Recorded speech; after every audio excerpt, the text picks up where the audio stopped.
श्री शिव महापुराण रुद्र संहिता। श्री गणेशाय नमः। श्री सरस्वती नमः। ब्रह्मा जी से दक्ष की अनुमति पाकर देवताओं और मुनियों सहित शिव का दक्ष के घर जाना। दक्ष द्वारा सबका सत्कार तथा सती और शिव का विवाह। ब्रह्मा जी कहते हैं, नारद, तदंतर मैं हिमालय के कैलाश शिखर पर रहने वाले परमेश्वर महादेव शिव को लाने के लिए प्रसन्नता पूर्वक उनके पास गया और उनसे इस प्रकार बोला, वृषभध्वज, सती के लिए मेरे पुत्र दक्ष ने जो बात कही है उसे सुनिए और जिस कार्य को वे अपने लिए असाध्य मानते थे उसे सिद्ध हुआ ही समझिए। दक्ष ने कहा कि मैं अपनी पुत्री भगवान शिव के हाथ में ही दूंगा, क्योंकि उन्हीं के लिए यह उत्पन्न हुई है। शिव के साथ सती का विवाह हो, यह कार्य तो मुझे स्वतः भी अभीष्ट है। फिर आपके भी कहने से इसका महत्व और अधिक बढ़ गया। मेरी पुत्री ने स्वयं इसी उद्देश्य से भगवान शिव की आराधना की है और इस समय शिव जी भी मुझसे इसी के विषय में अन्वेषण पूछताछ कर रहे हैं। इसलिए मुझे अपनी कन्या अवश्य ही भगवान शिव के हाथ में देनी चाहिए। विधाता, वे भगवान शंकर शुभ लग्न और शुभ मुहूर्त में यहाँ पधारे, उस समय मैं उन्हें शिक्षा के तौर पर अपनी यह पुत्री दे दूंगा। वृषभध्वज, मुझसे दक्ष ने ऐसी बात कही है, अतः आप शुभ मुहूर्त में उनके घर चलिए और सती को ले आइए। मुने, मेरी यह बात सुनकर भक्त वत्सल रुद्र लौकिक गति का आश्रय ले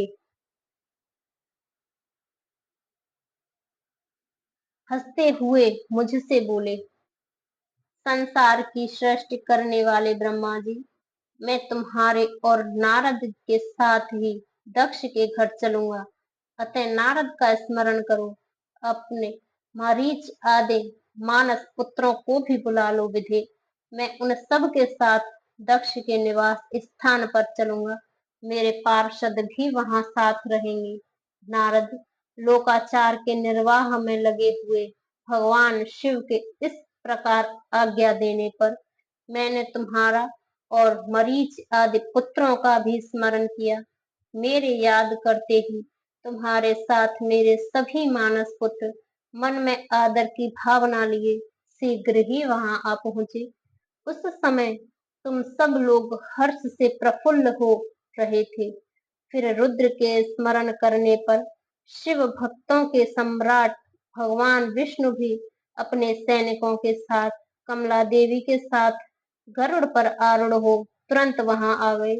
तदंतर चैत्र मास के शुक्ल पक्ष की त्रयोदशी तिथि में रविवार को पूर्व फागुनी नक्षत्र में मुझ ब्रह्मा और विष्णु आदि समस्त देवताओं के साथ महेश्वर ने विवाह के लिए यात्रा की। मार्ग में उन देवताओं और ऋषियों के साथ यात्रा करते हुए भगवान शंकर बड़ी शोभा पा रहे थे। वहां जाते हुए देवताओं, मुनियों तथा आनंद मग्न मन वाले प्रथम गणों का रास्ते में बड़ा उत्सव हो रहा था। भगवान शिव की इच्छा से वृषभ, व्याघ्र, सर्प, जटा और चंद्रकला आदि सब के सब अनेक उनके लिए यथा योग्य आभूषण बन गए। तदंतर वेग से चलने वाले बलवान बलिवर्द नंदिकेश्वर पर आरूढ़ हुए महादेव जी श्री विष्णु और देवताओं को साथ लिए क्षण भर में प्रसन्नता पूर्वक दक्ष के घर जा पहुंचे। वहां विनीत चित्त वाले प्रजापति दक्ष समस्त आत्मीय जनों के साथ भगवान शिव की वाणी के लिए उनके सामने आए। उस समय उनके समस्त अंगों में हर्ष जनित रोमांच हो आया था। स्वयं दक्ष ने अपने द्वार पर आए हुए समस्त देवताओं का सत्कार किया। ये सब लोग सुरश्रेष्ठ शिव को बिठाकर उनके पार्श्व भाग में स्वयं भी मुनियों के साथ क्रमशः बैठ गए। इसके बाद दक्ष ने मुनियों सहित समस्त देवताओं की परिक्रमा की और उन सब के साथ भगवान शिव को घर के भीतर ले आए। उस समय दक्ष के मन में बड़ी प्रसन्नता थी। उन्होंने सर्वेश्वर शिव को उत्तम आसन देकर स्वयं ही विधि पूर्वक उनका पूजन किया।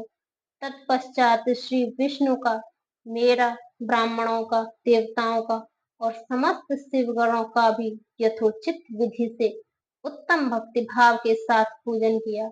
इस तरह पूजनीय पुरुषों तथा अन्य लोगों सहित उन सब का यथोचित आदर सत्कार करके दक्ष ने मेरे मानस पुत्र मरीच आदि मुनियों के साथ आवश्यक सलाह की।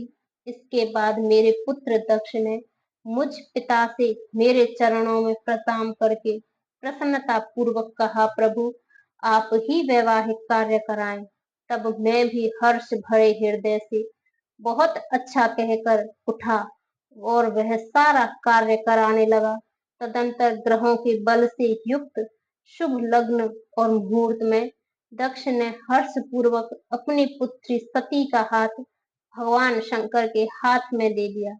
उस समय हर्ष से भरी हुई भगवान वृषभध्वज ने भी वैवाहिक विधि से सुंदरी दक्ष कन्या का पाणी ग्रहण किया। फिर मैंने, श्री हरि ने, तुम और अन्य मुनियों ने, देवताओं ने और प्रथम गणों ने भगवान शिव के प्रणाम किया और सबने नाना प्रकार की स्तुतियों द्वारा उन्हें संतुष्ट किया। उस समय नाच गाने के साथ महान उत्सव मनाया गया।